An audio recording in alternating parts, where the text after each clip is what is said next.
Gondal B division ખાતે આજથી 4-5 દિવસ પહેલા એક અજાણી સ્ત્રીની લાશ મળેલી હોય, જેને હાથ ઉપર સ્ટાર અને એસ પ્રોફાવેલ, જે અનુસંધાને અમારા રાજકોટ ગ્રામ્યના એસપી હિમકરસિંહ સાહેબ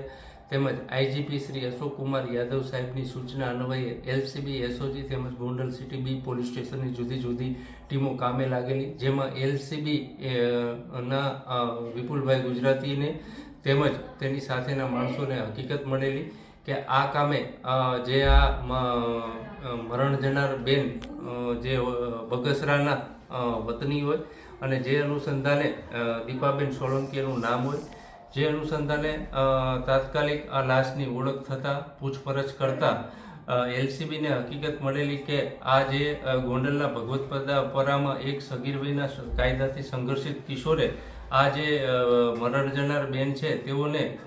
વેરી તળાવ જે ગોંડલ ખાતે આવેલું છે તેને કોલેજ ચોક એક્ટિવાથી લઈ જઈ અને પાટું મારી અને મૃત્યુ નિપજાવેલી હોય, જે અનુસંધાને તાત્કાલિક ગોંડલ બી પોલીસ સ્ટેશને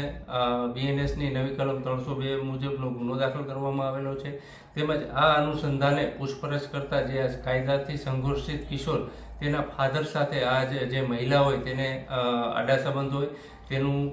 સારું નહીં લાગતા આ બેનને મારી નાખેલ છે અને એનો પ્લાન બનાવેલ મારી નાખેલ છે. જે બાબતે આ ગુનાની તપાસ Gondal city B PI Gosai કરી રહ્યા છે.